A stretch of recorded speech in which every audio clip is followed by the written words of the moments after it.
Olá, meus irmãos. Este é o momento em que nós estamos trabalhando no curso preparatório para oficiais da Igreja Presbiteriana de Jundiaí e nós estamos falando nesta série de exposições a respeito do tema geral masculinidade. E isto faz parte do programa do curso. E nós já fizemos 2 vídeos anteriores nos quais nós mostramos, em primeiro lugar, como o homem do sexo masculino, não a humanidade representada por Adão e Eva, mas o homem, Adão, foi criado segundo a imagem de Deus e foi constituído de competências para conviver com Deus e, ao mesmo tempo, relacionar-se consigo mesmo, com o seu próximo e com a natureza.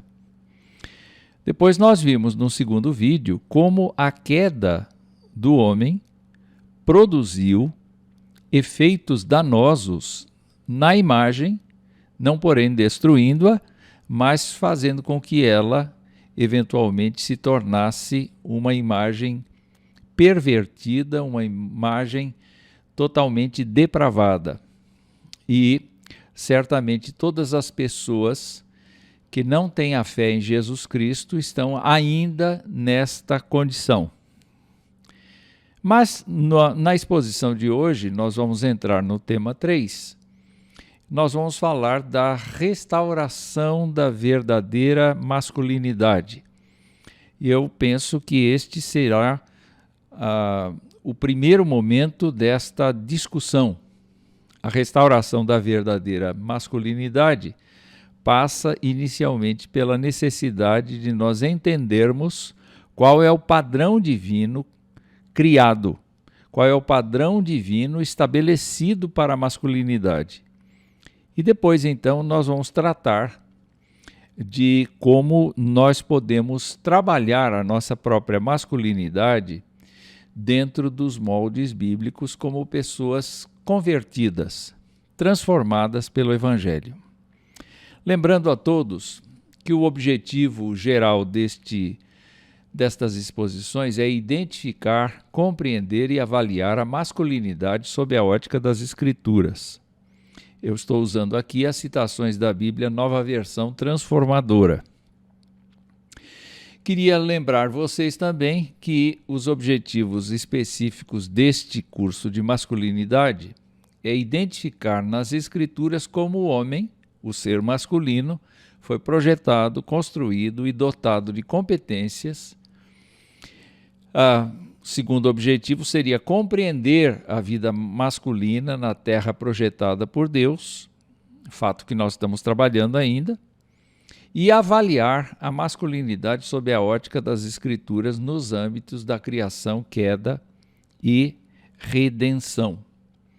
Naturalmente, nós estamos agora na terceira parte, tratando do assunto da redenção.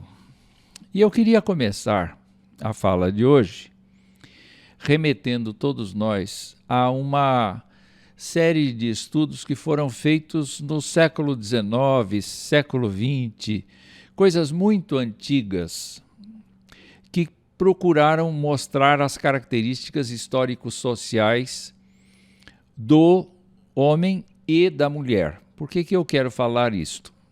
Eu quero inicialmente tratar disto aqui para mostrar que homens e mulheres, ainda que sejam salvos pela graça de Deus, e Deus não faça acepção de pessoas, quando Ele criou, e mesmo depois de caídos, homens e mulheres são muito diferentes, não só fisicamente, mas a composição da pessoa é diferente.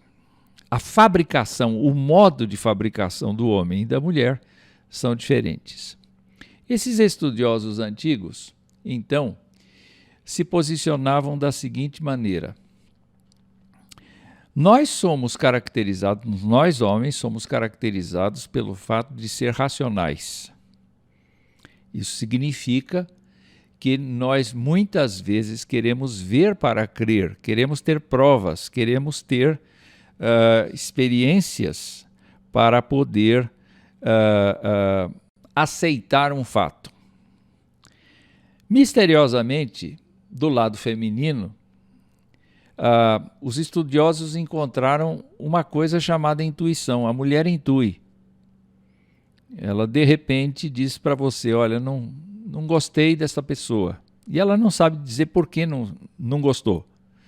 E lá na frente você observa que essa pessoa é decepcionante, é uma pessoa que efetivamente não corresponde àquilo que racionalmente havia expectativa de encontrar nela. O homem é conhecido por sua inteligência abstrata, de acordo com aqueles estudos que foram feitos bem no passado, não é? Enquanto que a inteligência da mulher é baseada em coisas concretas.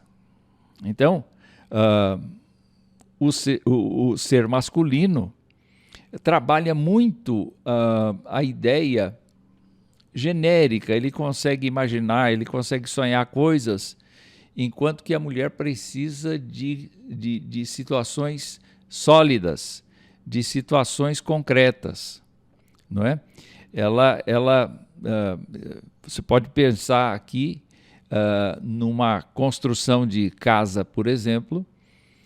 Eventualmente você olha para a planta da casa e você consegue imaginar a casa, construir a casa na sua mente, enquanto que ela vai precisar de explicação para entender esse processo. Eu sei que não é o caso das engenheiras, mas nós estamos falando desses estudos antigos que vieram com a cultura, que vieram com a nossa tradição. Então, esses estudiosos chegaram à conclusão disto. Nós olhamos para um cômodo, olhamos para uma situação, olhamos para uma plateia, olhamos para um palco, olhamos para a natureza e só conseguimos absorver o todo. Os estudos mostraram isso. Enquanto que, do lado feminino, existe uma profunda percepção de detalhes. Então, a mulher é capaz de reconhecer o que a outra tinha como penteado, como vestido, qual a cor do sapato, enquanto que nós chegamos e não prestamos atenção nesses detalhes. Nós prestamos atenção no conjunto e, eventualmente, nós não conseguimos ver coisas que estão patentes diante de nós, porque nós só conseguimos focar numa coisa. Muitos de nós somos monotarefas. A gente só consegue fazer uma tarefa de cada vez, enquanto a mulher consegue fazer muitas tarefas porque ela está atenta aos detalhes. O homem se gaba da sua força física. Então, uma característica dele é que a sua estrutura óssea, a sua estrutura física, é capaz de suportar, sim, muito mais peso do que a mulher. Mas enquanto o homem pensa em força bruta, a mulher pensa na estética, a mulher pensa nos contornos, a mulher pensa nos perfis, a mulher pensa na beleza da coisa. Então, vocês podem observar que por esses estudos aqui, vão se traçando assim diferenças muito grandes entre um homem e uma mulher. Os homens são, por natureza, os conquistadores. Isso é um fato histórico e social. Os homens se dedicam à guerra, os homens se dedicam à conquista das mulheres. Os homens fazem isto de acordo com o estudo, enquanto que as mulheres se preocupam em atrair os homens. E já que elas são ligadas à estética, elas procuram explorar os pontos que vão cativar os homens. Naturalmente, os homens, de acordo com o estudo, são pessoas que tem um instinto paternal. O instinto paternal não é o instinto de dar atenção, é o instinto de proteção. É o instinto da guarda, da sobrevivência, é o instinto de trazer recursos para casa para que a sua família seja mantida. É proteger a sua família do perigo. Estas coisas parecem naturais segundo o estudo. E do outro lado, as mulheres têm um instinto maternal. Veja, não dá para a gente concorrer com elas, uma vez que elas nos mantiveram inclusive, e mantiveram os nossos filhos dentro do seu ventre por 9 meses, e elas adquirem um trato com estas pessoas que vêm do seu ventre, ou então que são trazidas pelo processo de adoção, e elas lutam pela vida da pessoa. Então, enquanto que para nós determinadas atitudes dos filhos não são importantes, para elas são importantíssimas e vitais. Então, elas têm isto, elas trazem esta compreensão, esse instinto, e naturalmente é muito mais significativo, por exemplo, a gente festejar o Dia das Mães do que Dia dos Pais, porque a aproximação da mãe com os seus filhos é muito, muito forte, muito mais forte que a aproximação do marido. E por último, eu estou citando aqui a questão da satisfação sexual, porque nós temos uma satisfação sexual localizada. O nosso membro é o lugar onde nós nos deliciamos com o sexo. Entretanto, a mulher tem um sistema que a envolve toda. E nesse sentido, então, uma relação sexual satisfatória prevê que o homem a prepare suficientemente para ela ter o proveito integral, o proveito do corpo todo, enquanto o homem tem apenas proveito na sua genitália. Dá para ver, naturalmente, que isto não é uma regra fixa, porque há muitas mulheres e muitos homens no século XXI que entram dentro da outra área, são competentes para outras áreas. Há mulheres muito fortes, por exemplo, há homens estéticos, por exemplo, há homens com inteligência concreta, há mulheres com inteligência abstrata, e assim vai. Nós não podemos fechar isso em 2 janelas, mas com esse estudo eu apenas queria dizer que homem foi criado para ser homem e mulher foi criada para ser mulher. É, naturalmente, um estudo que foi feito, como eu disse anteriormente, mas ele provém basicamente das tradições milenares da humanidade. Então, é assim que se enxerga. Um outro estudo que é mais recente, da década de 90, talvez, é a teoria das inteligências múltiplas. E, nesse sentido, nós podemos perceber, então, que a teoria das inteligências múltiplas acaba misturando masculinidade e feminilidade sem necessariamente prestar às questões físicas, atenção às questões físicas e às questões emocionais e às questões que envolvem a natureza biológica do ser, a estrutura biológica do ser. Mas nós vamos passar aqui muito rapidamente quais são as inteligências múltiplas que têm sido geralmente aceitas, acatadas pela ciência. Você tem aí a inteligência espacial, que é a capacidade de processar informações tridimensionais, diferenciar cores, linhas, espaços, figuras e formas. Tem muito homem que não tem essa capacidade espacial. Outros têm, não é? E quando nós estamos falando de artistas, pintores, arquitetos, estamos falando de engenheiros, existe essa capacidade espacial. A capacidade corporal e sinestésica, que é uma boa coordenação corporal, reflexos apurados e movimentos precisos. Você pode pensar em atletas, e você pode pensar também naquele tipo de homem que, quando vê uma bola diante de si, não consegue sequer acertar a bola, ele chuta fora. Ele não tem jeito nenhum, ele não tem essa inteligência corporal. Infelizmente, tem muita gente assim, não é?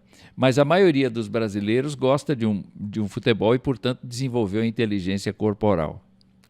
A inteligência musical é a facilidade para distinguir sons, compor músicas, tocar instrumentos musicais, aprender ritmos, canções que se encaixam nessa categoria.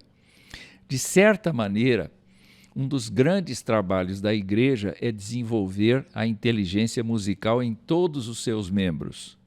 Não é? Desde pequenininhos nós somos incentivados a cantar louvores a Deus. E isto faz de nós, mesmo que nós sejamos pessoas desafinadas, isso não tem a ver com afinação ou não, mas tem a ver exatamente com o envolvimento emocional, especialmente, não é? A sensibilidade para com estas coisas.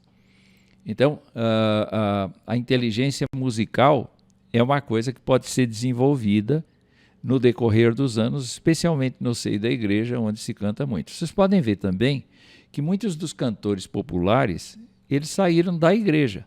Eles foram despertados para a música na igreja. A quarta é a intrapessoal.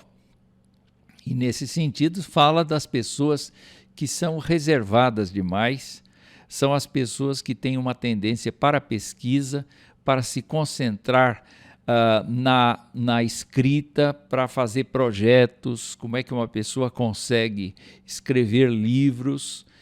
Porque, eventualmente, ela não se mistura com os outros, mas ela tem uma facilidade de expressão escrita, de alguma coisa que é sempre feita na solidão. O quinto aspecto da inteligência é a inteligência interpessoal, que é justamente a capacidade de interagir e lidar com pessoas. Esse tipo de inteligência é muito necessário para pastores, presbíteros, diáconos, para uma porção de pessoas na igreja, professores de escola dominical, porque para que a gente tenha efetivamente um bom ministério docente na igreja, um bom ministério de administração, as pessoas precisam saber lidar com outras, interagir com outras, não é? Então, esse tipo de inteligência não é só masculino, está em ambos os gêneros, e com isso nós temos o corpo de Cristo interagindo graças ao trabalho de pessoas que têm essa capacidade, essa inteligência.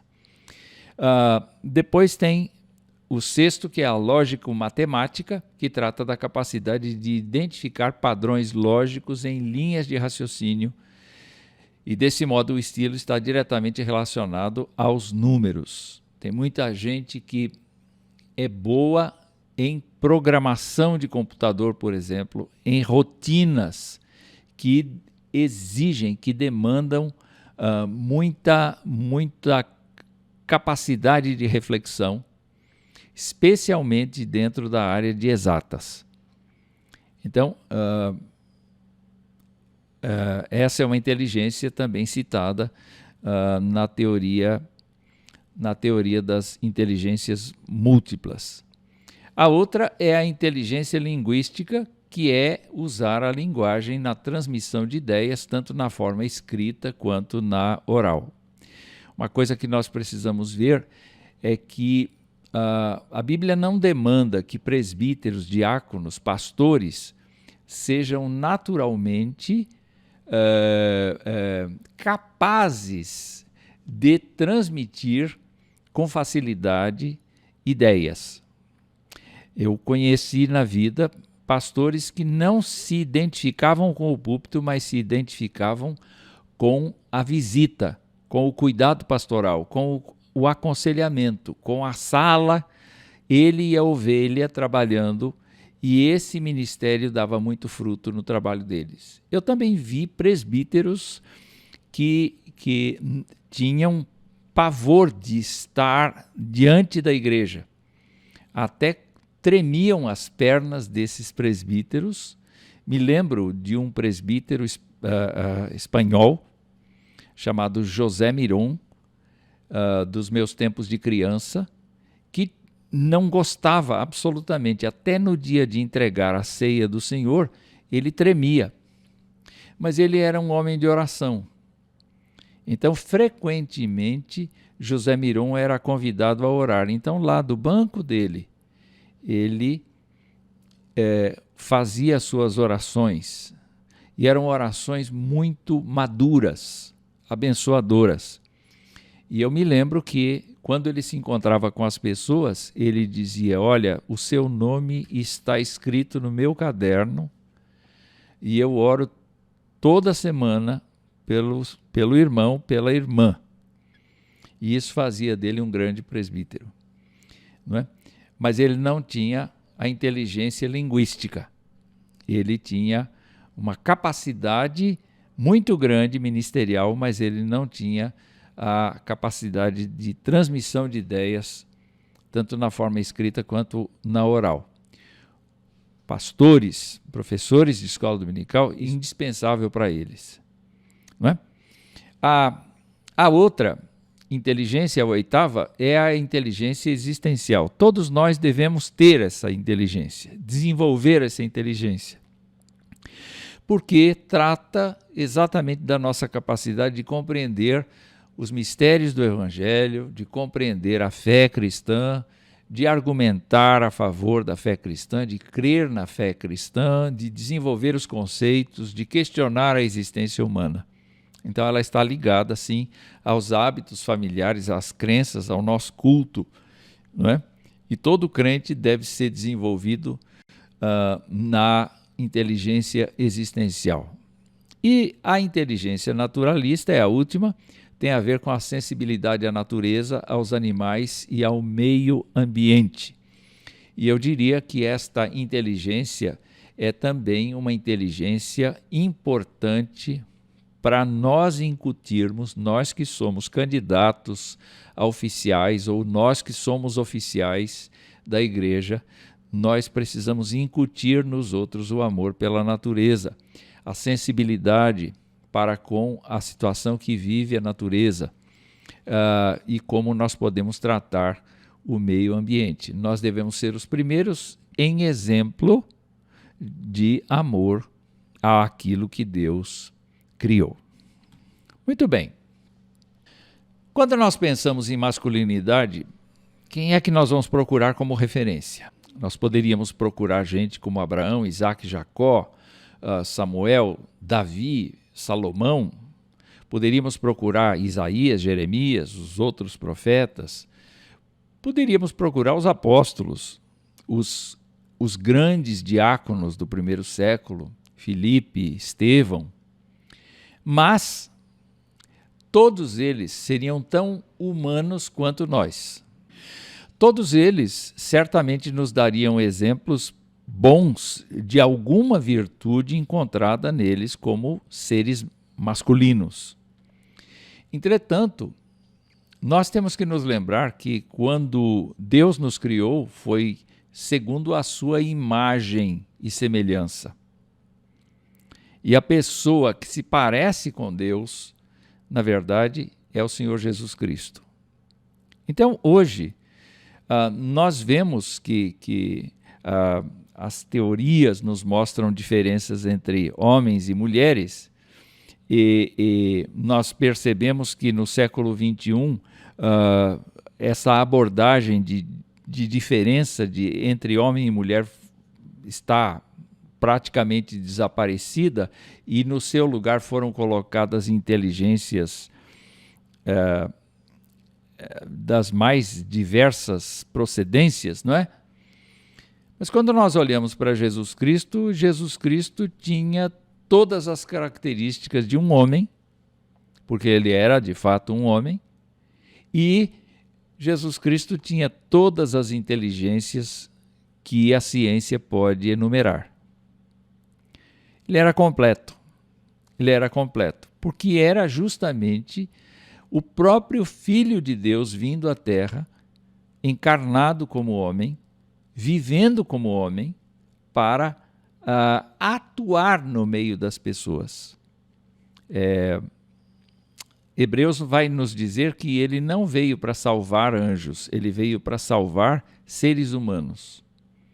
Mas ele não veio como uma pessoa de gênero neutro, ele veio como uma pessoa do sexo masculino. Ele era legitimamente um homem, não é?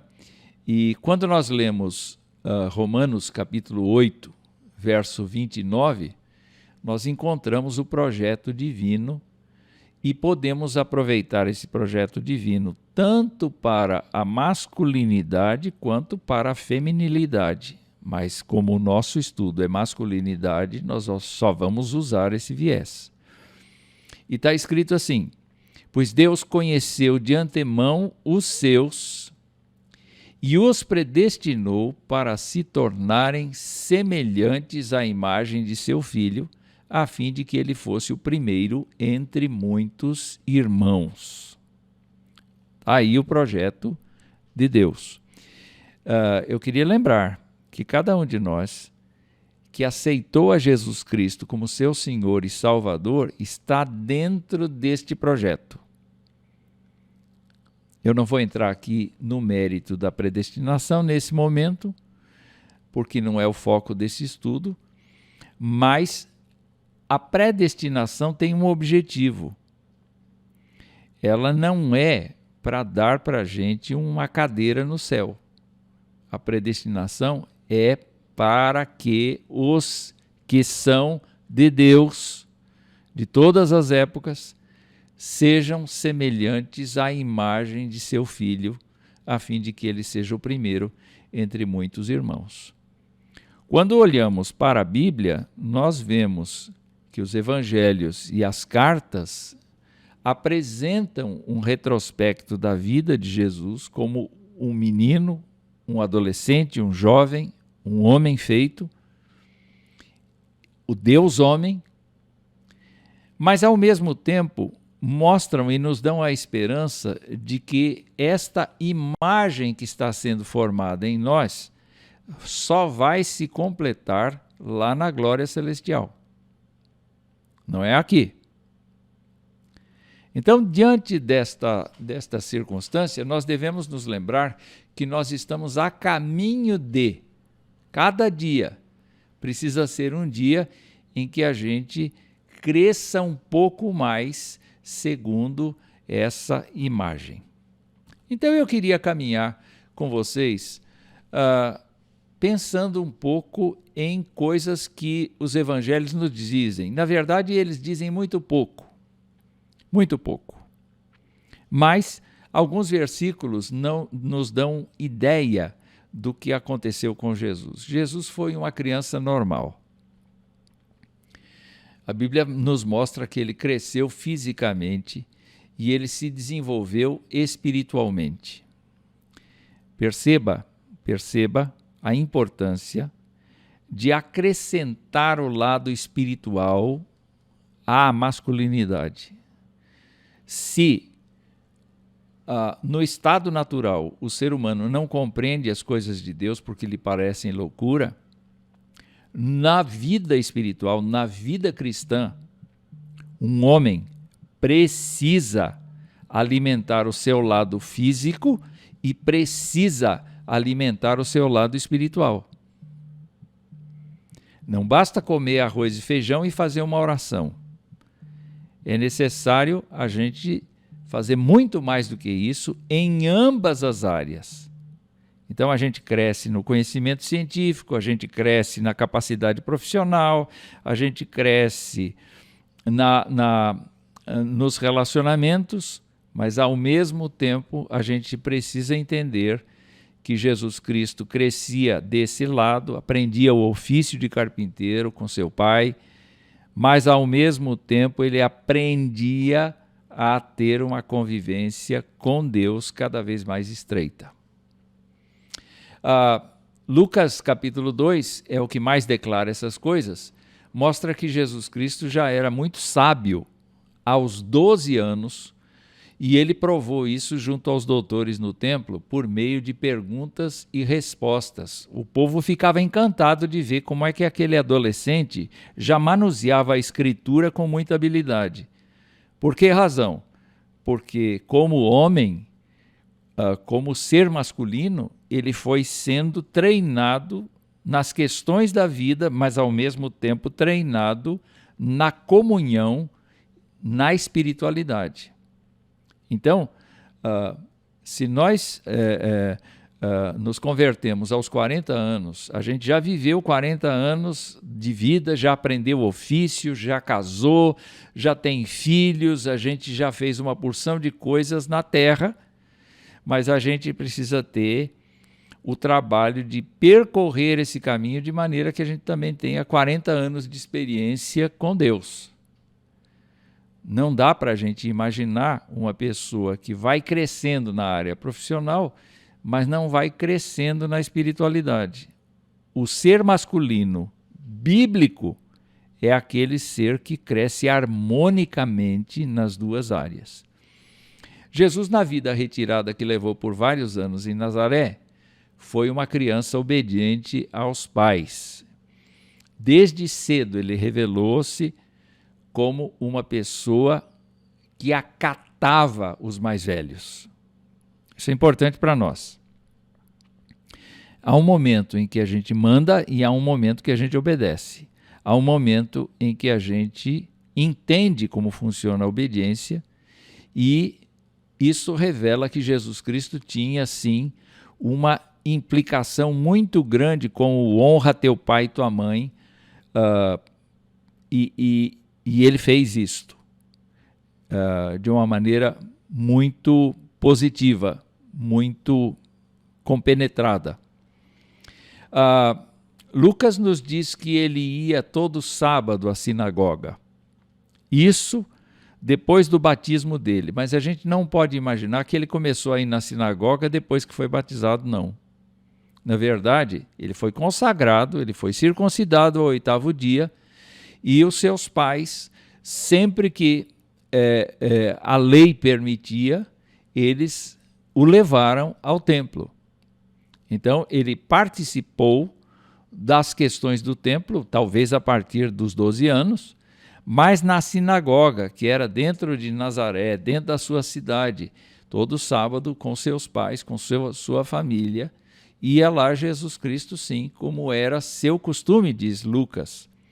E nos dias da semana, ele ajudava o pai no ofício até que José partiu, e Jesus foi visto, foi reconhecido pelos habitantes de Nazaré, isso está em Marcos capítulo 6, como o carpinteiro.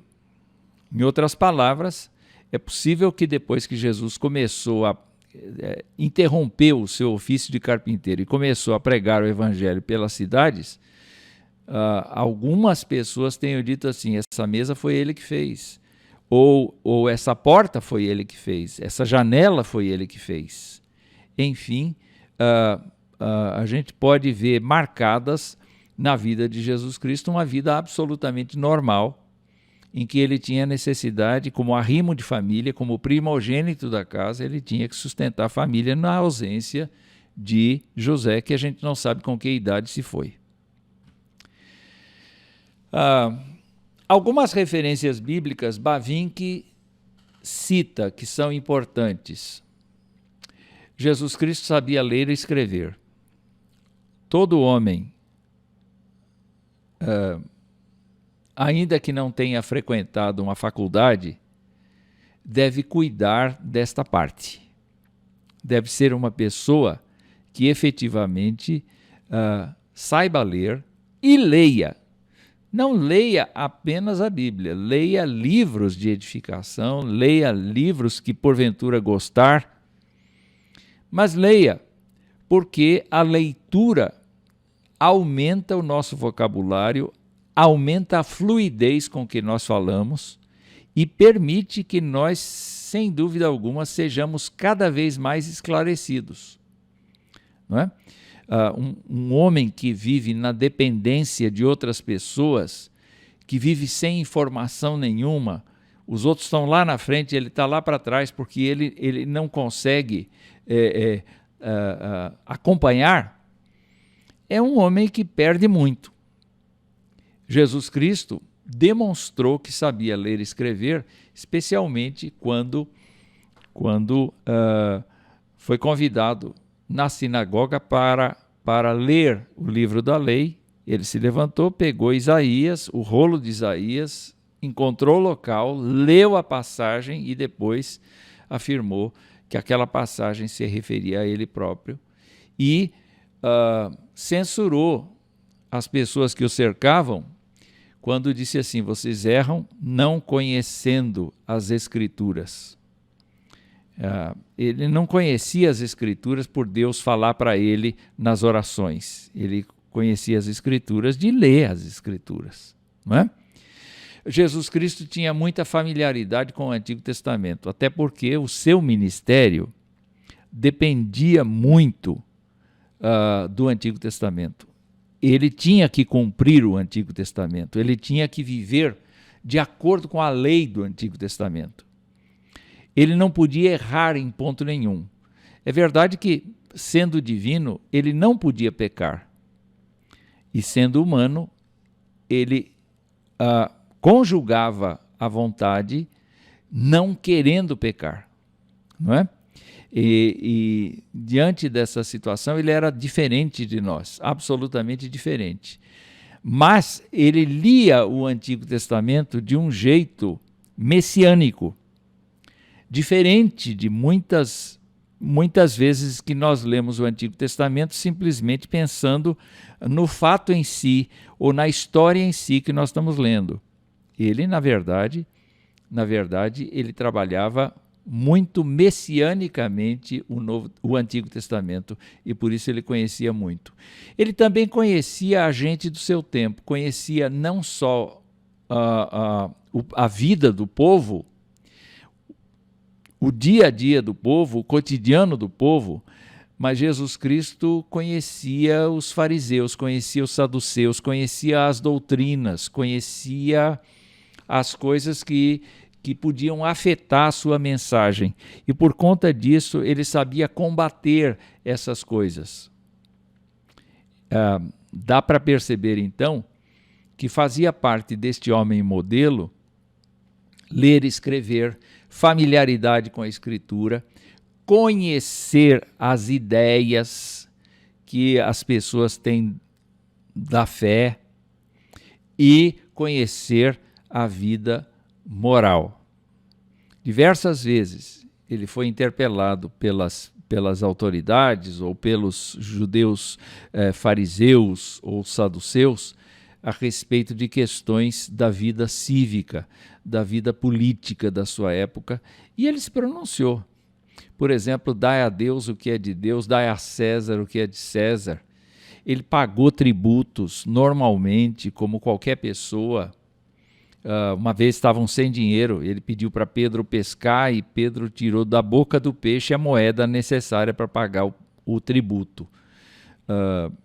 Então ele viveu dentro da realidade civil, política, normalmente, como um cidadão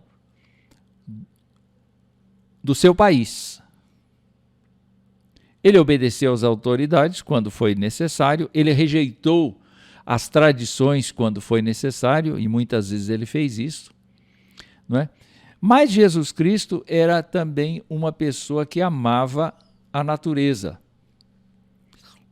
Ele tinha tempo para prestar atenção nas flores do campo, nos passarinhos.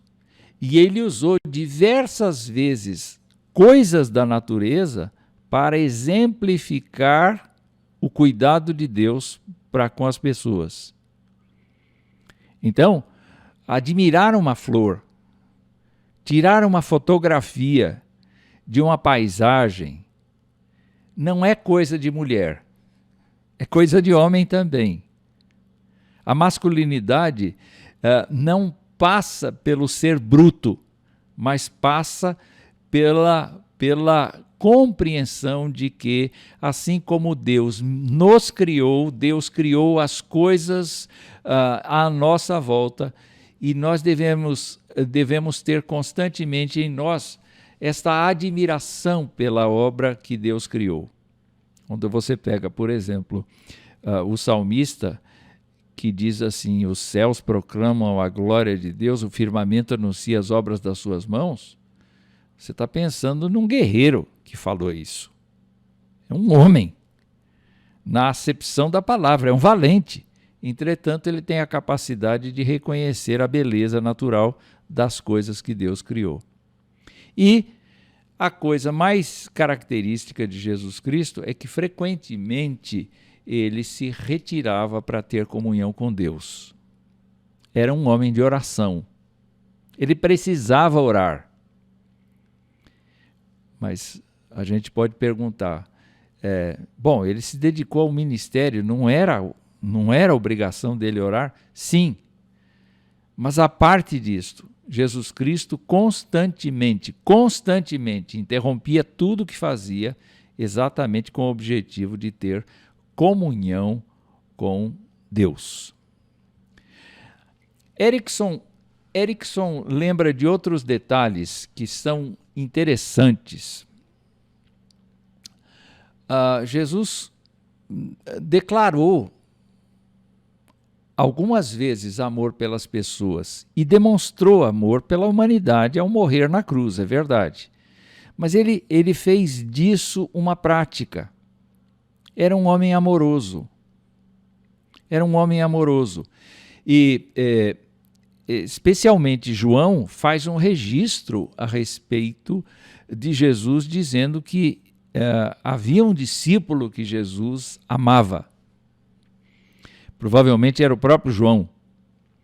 Mas é importante João declarar que Jesus, mesmo chegando à sua hora de ir para a cruz, ele amou os seus e amou-os até o fim.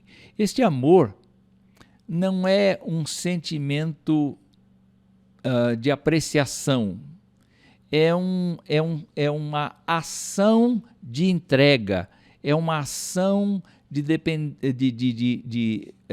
colocação da sua vida à disposição dos outros. Então, o modelo masculino que nós podemos obter daí é que um homem crente precisa ser um homem amoroso. Não valentão, amoroso.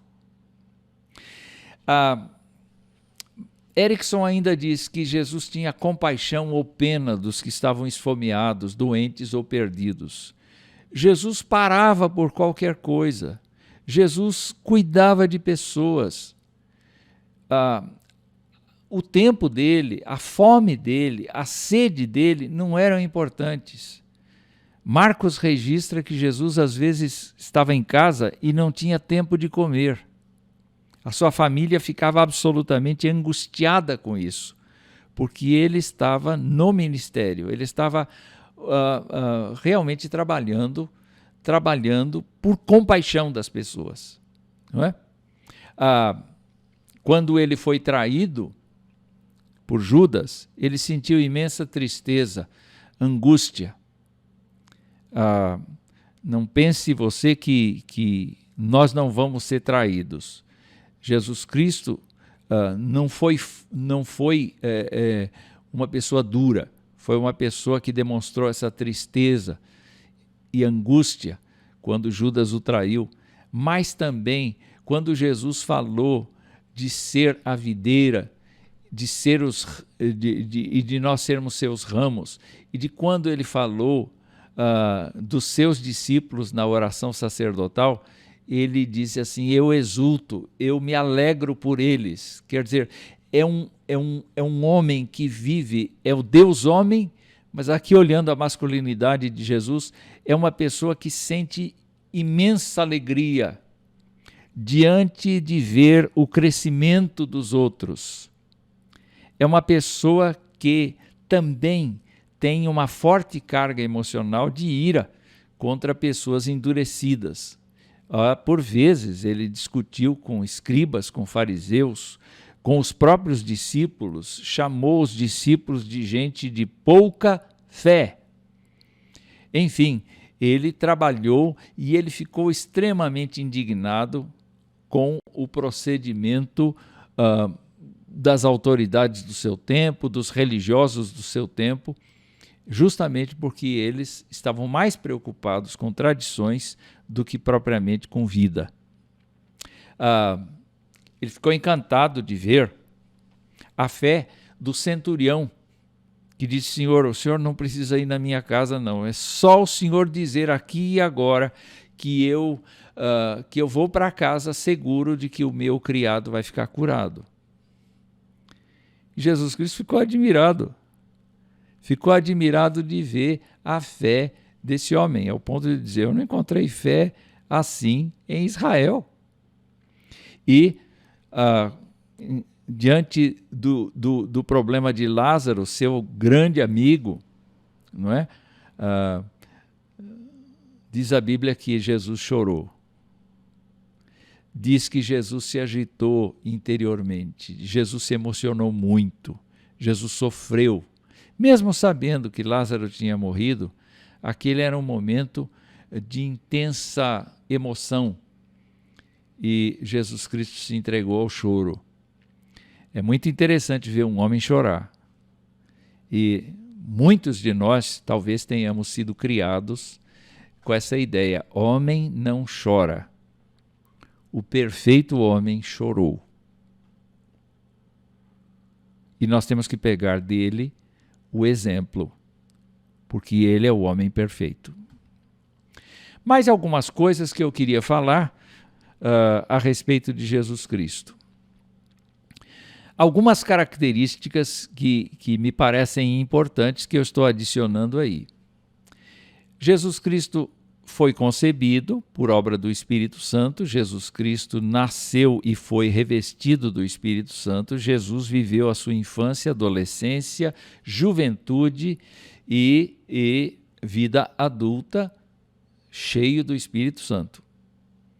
Isso estava profetizado em Isaías capítulo 11. E, de fato, a gente pode perceber na narrativa de Lucas, quando se refere à tentação de Jesus, que foi o Espírito Santo que o levou ao deserto para ser tentado. Tal era a condução do Espírito Santo na vida de Jesus Cristo. Então eu queria passar para vocês o seguinte: a ideia de que ser masculino, restaurado à imagem e semelhança de Deus, é ser conduzidos e não conduzir. É ser liderados pelo Espírito Santo de Deus e não tomar as rédeas da vida. É importante porque Jesus fez isto. Tudo quanto Jesus Cristo fez, e foi muita coisa, João disse que não caberiam livros na terra daquilo que ele viu Jesus fazer, nós temos que compreender que ele fez na força do Espírito Santo de Deus. Ele foi liderado pelo Espírito Santo de Deus, sob certo aspecto, porque ele foi sempre abastecido com a graça de Deus por meio do Espírito Santo. Então, ele deixou no seu lugar, quando foi embora, quem? Ele deixou o Espírito Santo. Para quê? Para que nós, homens, possamos andar sob a liderança do Espírito Santo, do mesmo jeito que Jesus andou.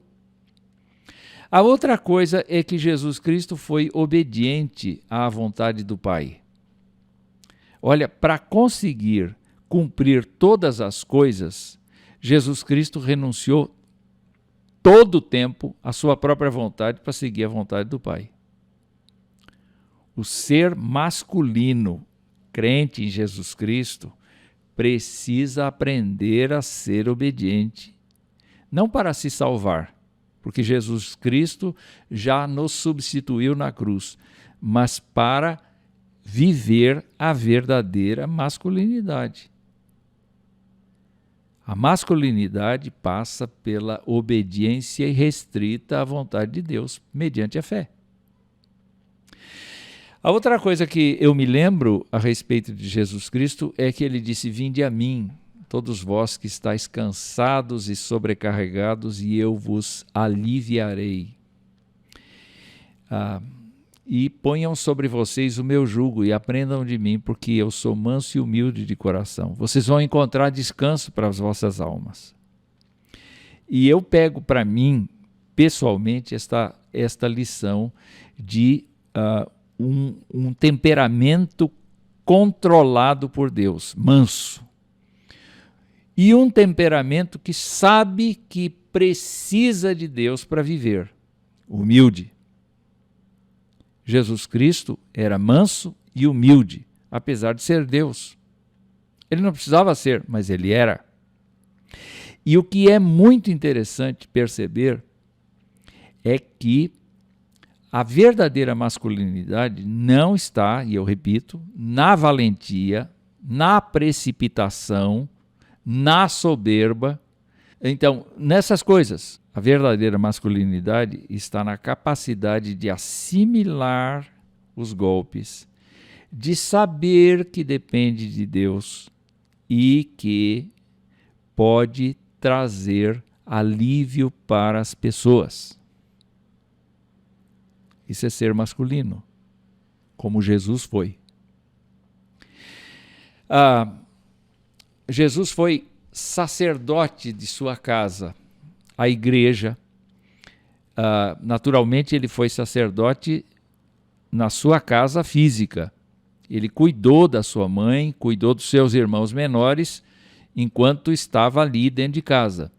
Depois disso que ele foi para o ministério, ele não foi compreendido pela sua família. Própria Maria e os irmãos foram buscá-lo certa vez, porque ele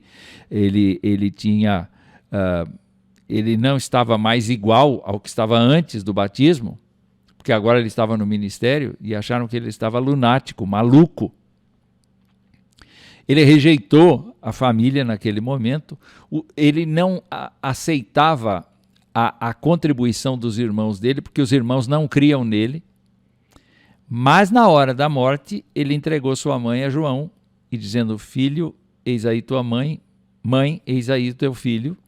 Ele providenciou para Maria um lugar junto com o discípulo amado. É interessante isso. Mas depois os seus irmãos aceitaram o evangelho e, naturalmente, se tornaram seguidores de Jesus Cristo. Mas a igreja como um todo é justamente o trabalho de Jesus. Jesus Cristo, como Deus e homem, aprendeu a obedecer e fez tudo isso para se tornar responsável pela nossa salvação. Então ele tinha uma missão e ele está exercendo ainda esta missão. A gente precisa ter a consciência de que o ser masculino precisa ter a convicção de que ele tem uma missão para cumprir. Especialmente quem vai para o oficialato tem uma missão maior. Não tem apenas a missão de ser crente, mas tem a missão de ajudar os outros a serem crentes. Então é uma espécie de sacerdote, é uma espécie de ancião da igreja que, sem dúvida alguma, deve contribuir na espiritualidade das pessoas. Jesus Cristo disse: vocês dizem que eu sou mestre e sou mesmo. E eu quero dizer para todos vocês que um exemplo masculino é o da pessoa que está pronta a ensinar o que sabe, não é? Nenhum de nós é obrigado a saber profundamente de teologia, mas todo mundo é obrigado a saber do plano de salvação, todo mundo é obrigado a saber do plano de santificação que Deus tem para nós por meio da Bíblia.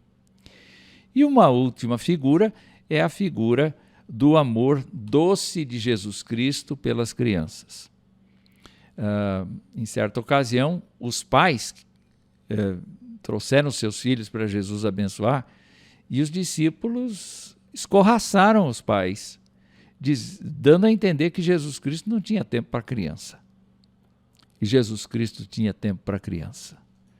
Tanto que tinha tempo para criança que repreendeu os discípulos e determinou que as crianças viessem, fossem apresentadas, e eles abençoou, dizendo que delas, dos pequeninos, é o reino dos céus. Dá para você perceber, então, meu irmão, que ser masculino tem a ver, ser masculino crente, tem a ver com o fato de você trabalhar o seu lado físico, humano, mas também o seu lado espiritual. Aprender a obedecer a Deus, aprender a viver com Deus, aprender a depender de Deus e tornar-se uma pessoa confiável perante os outros. Longe de nós a ignorância, longe de nós a falta de controle, longe de nós a falta de sabedoria. Nós precisamos destas coisas para sermos verdadeiramente masculinos, segundo a Bíblia. Nós vamos continuar esse assunto no próximo vídeo e eu espero que Deus o abençoe por enquanto.